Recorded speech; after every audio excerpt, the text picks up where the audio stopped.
Hey everyone, so today I'm going to be making a butternut squash soup, and I'm going to be using the base of the recipe, which is the red pepper and tomato soup.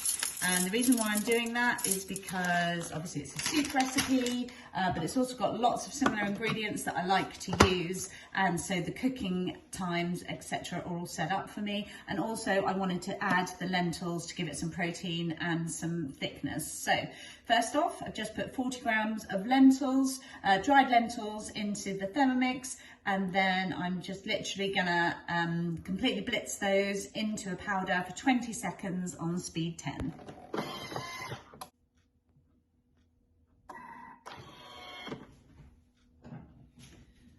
Okay, next up, just going to pop these into a bowl. As you can see, they've been fully ground down. Absolutely incredible. It means there's no pre-soaking required for dried lentils, which is fabulous. Next up, I'm going to put 3 cloves of garlic. And then I'm going to put some onion in. Now this recipe calls for 50 grams of onion, but I've just got half a large onion, so I'm going to put more than that in. Actually, it's 140 grams of onion going in there. So you can change this up, add a different oil or add butter in, whatever you like. So I've got some garlic oil here, and you can use as much or as little as you like. The recipe calls for 50 grams of olive oil, but I think that's a little bit too much, so I'm just putting in 20 grams.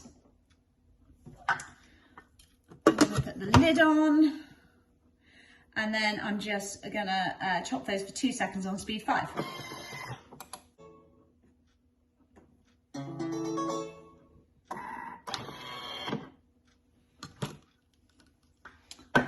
Okay, they are all beautifully chopped up.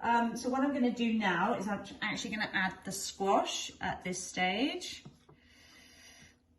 So I've got the butternut squash, which I've just peeled and roughly chopped.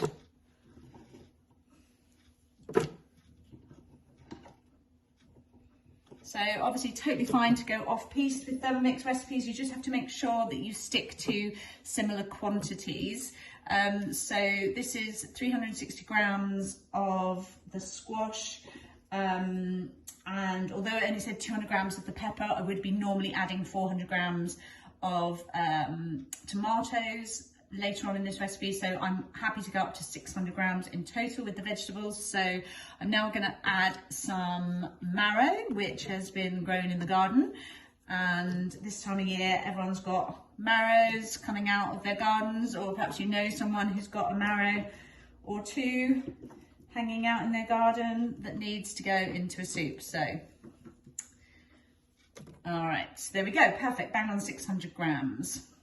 So I'm just going to saute this for 5 minutes, 100 degrees, speed 2.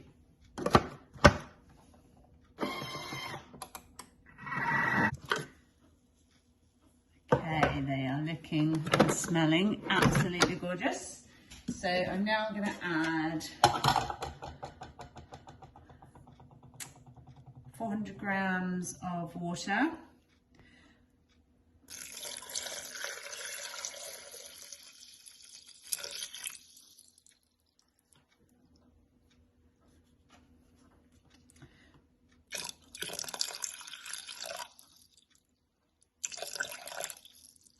So I've actually decided, just on the spur there, to add another 100 grams of water because we're not adding the canned tomatoes. So obviously just need a little bit of extra liquid. And then what I've got here is a tablespoon of vegetable stock, homemade vegetable stock, and also a teaspoon of tikka paste. And another teaspoon of tikka paste. So this is going to be lovely curried soup. So I'm just going to scrape down the edges. Now, if this soup is too thick at the end, I can just add some more water, so that's fine. Right, I'm going to add the reserved lentils.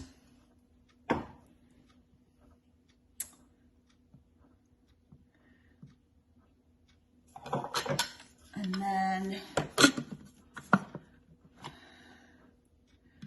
I'm just going to lift off the lid here. I've actually got a TM5 lid in case anyone discerning has noticed. So you can put the simmering basket on top, or you can just gently tip up the lid just to basically let the steam escape as it is cooking. So I'm now going to cook this for 14 minutes, 100 degrees, speed 2.5.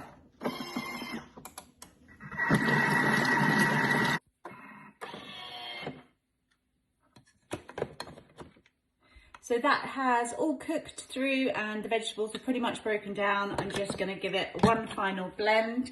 So I'm just going to put it on for 1 minute and I'm going to turn it up to speed 5.